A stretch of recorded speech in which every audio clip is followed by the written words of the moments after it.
Having a strong core is super important. And if you're somebody who has a bad back or has a history of having back pain, then chances are at some point or another you're going to be needing to do exercises for your back. But it's important to know that there are some exercises that can actually aggravate your back pain. And there are other exercises that are more safe and protective for your back. So in today's video, I'm going to be talking about 5 different exercises that you probably should avoid if you are prone to having back pain. And just in general, if you're somebody who does lots of different core and ab workouts, then these might be ones that you want to avoid if you want to not have back pain in the future. There are much more effective exercises that you can be doing out there for your core and for abs. So the 5 that I'm going to be talking about today, you really don't need to be doing. There are other exercises you can do. I have a whole video dedicated to this, which I will link up in the cards. It's called the Ultimate Ab Routine. So if you haven't seen that one, I would definitely check it out. All right, so let's dive in. These are the 5 core exercises that you should avoid if you have back pain.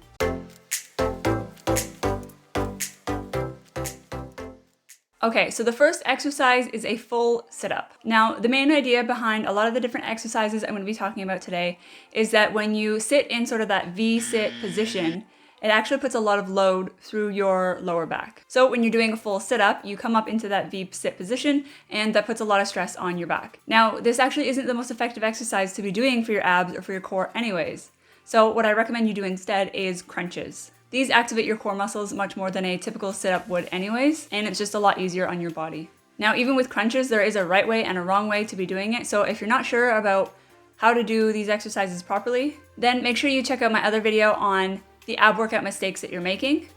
And again, I'll link it in the description bar down below and in the cards. Okay, so the second exercise you need to avoid is a sit-up with a twist. So like I said before, if you are sitting in that V-sit position like you would when you come up into a sit-up, you're loading your back. And then if you're adding a twist on top of that, then you're increasing the tension and the load that you'd be putting through your spine, which can cause some irritation and aggravation if you are prone to back pain. So some exercise routines will have you do a full sit-up and then twist at the top. Again, that's something we want to avoid.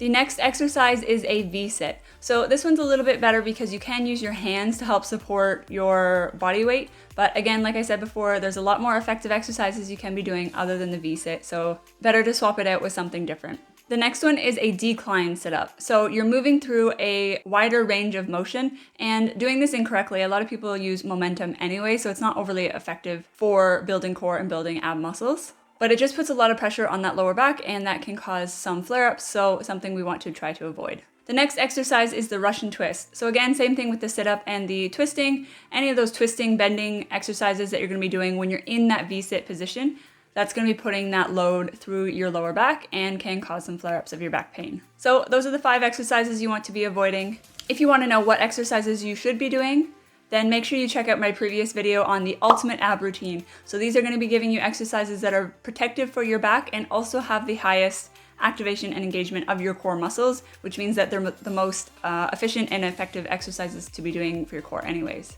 So definitely check that out and include those into your routine and avoid the 5 exercises that we talked about today. All right, that's it for today's video. If you like this video, make sure you hit the subscribe button down below. It really helps support my channel. I'm uploading new videos every 3 days. Thanks so much for watching, and I'll see you in the next one. Bye.